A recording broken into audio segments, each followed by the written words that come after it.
स्मृति ईरानी की वापसी या राम माधव को बड़ी जिम्मेदारी देना, इन दोनों में से ज्यादा सरप्राइजिंग क्या लगता है अशरफ? देखिए, स्मृति ईरानी के बारे में तो लगातार चर्चा चल रही थी, कहीं ना कहीं वो उनको जिम्मेदारी दी जाएगी, लेकिन जिस तरह से राम माधव ने वापसी की है, ये एक तरह से आप कह सकते हैं कि सरप्राइजिंग फैक्टर है। उनका कहीं कोई जिक्र नहीं किया जा रहा था, कहीं उनके बारे में कहीं चर्चा नहीं हो रही थी, लेकिन अचानक वो इस लिस्ट में आते हैं, तो यानी कहीं ना कहीं जो संगठन के लोग हैं, जो बड़े पार्टी के पदाधिकारी हैं, संगठन में बड़े पदों पर हैं, वो पैन इंडिया पर अपनी नजरें लगाए हुए थे, और जो क्षमतावान व्यक्ति थे, जहां पे उनकी जो में क्षमताएं थी, उसी के आधार पर उनको यहां अब नई टीम में नितिन नवीन की जगह दी गई है, नई जिम्मेदारी दी गई है। तो अब स्मृति ईरानी की बात कर लीजिए, तो स्मृति ईरानी बहुत अच्छी वक्ता है, लोगों को अपने साथ कनेक्ट कर सकती हैं, तो आने वाले चुनाव में युवाओं को अपने साथ जोड़ने के लिए उनकी एक अच्छी भूमिका हो सकती है। दीपक की आप छत्तीसगढ़ से आप बात कर लीजिए, वो IT के हैं, बड़े अच्छे जानकार हैं, तो उनको जिम्मेदारी दी गई है।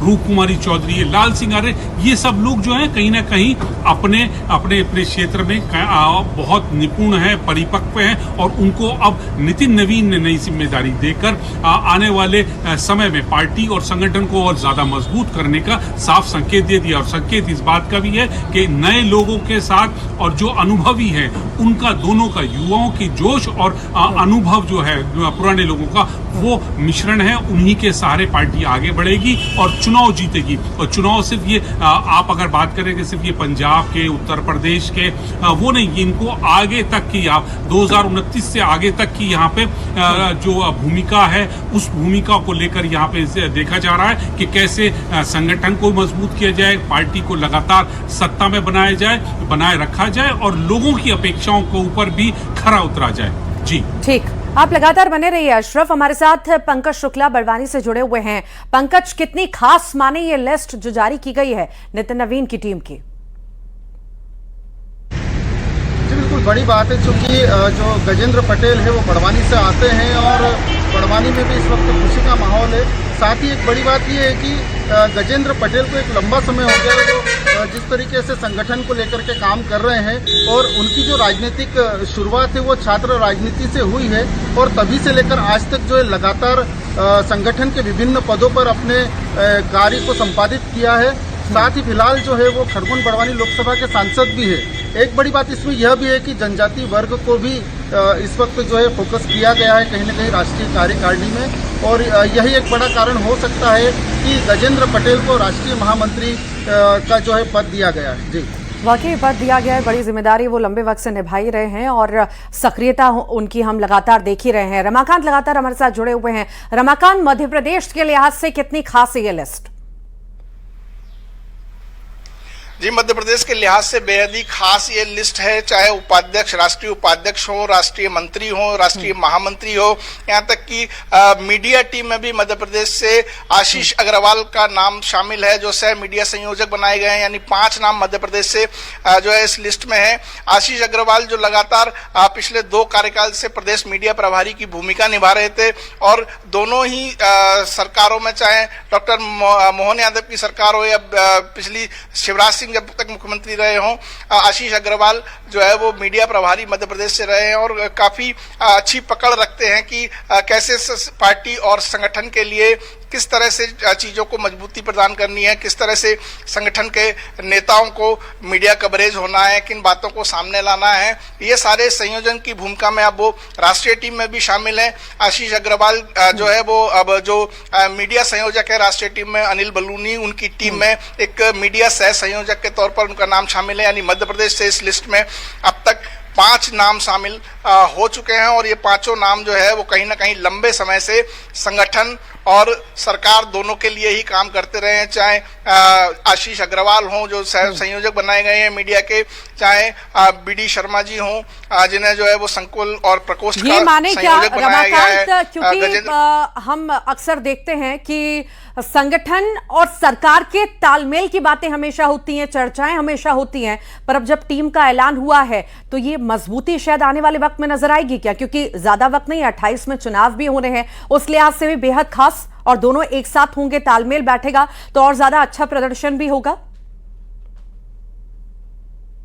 जी बिल्कुल, जिस तरह से टीम का संयोजन किया गया है और जिस तरह से नाम सामने आए हैं उसमें साफ तौर पर देखा जा सकता है कि यहाँ वरिष्ठ नेता, युवा नेता और अनुभवी नेता तीनों का ही संयोजन इसमें रखा गया है। चाहे स्मृति ईरानी हो या अनुराग ठाकुर हो, ये सब जो है वो लगातार लंबे समय सरकार से भी जुड़े रहे और संगठन से भी जुड़े रहे। बीडी शर्मा का नाम है, लगातार मध्य प्रदेश में 2 बार प्रदेश अध्यक्ष बने रहे, खजुराहो से लगातार सांसद हैं और कविता पाटीदार राज्यसभा सांसद हैं। जो कहीं ना कहीं सभी लोग, गजेंद्र पटेल जो सांसद हैं, कहीं ना कहीं सभी लोग अपनी भूमिका संगठन और सरकार दोनों के लिए निभाते रहे हैं। और अब नितिन नवीन भी जो है वो अभी कुछ ही दिनों पहले लगातार बने रहिए। अभिषेक शुक्ल हमारे साथ लगातार जुड़े हुए हैं छत्तीसगढ़ से। अभिषेक, हम आने वाले चुनावों को देखें या राजनीतिक दृष्टिकोण से देखें तो आखिर कितनी अहम हो जाती है ये लिस्ट, ये नाम, और आने वाले समय में इसका कितना असर आप देख रहे हैं? बिल्कुल असर तो होगा, काफ़ी मंथन इस लिस्ट पर यहाँ पर हुआ है तो असर होना बहुत स्वाभाविक सी बात है।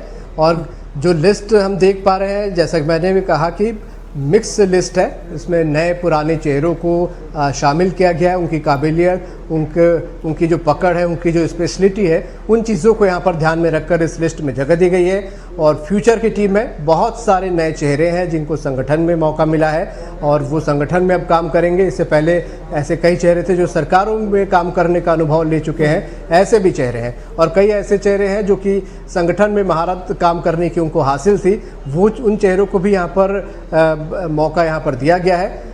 उनके काम को ध्यान में रखा गया है, उनके क्षेत्रीय स्तर पर अनुभव को ध्यान में रखा गया है, वो इससे पहले उनकी परफॉर्मेंस क्या रही है, उनकी यूएसपी क्या है, इन तमाम चीज़ों पर मंथन यहाँ पर किया गया है।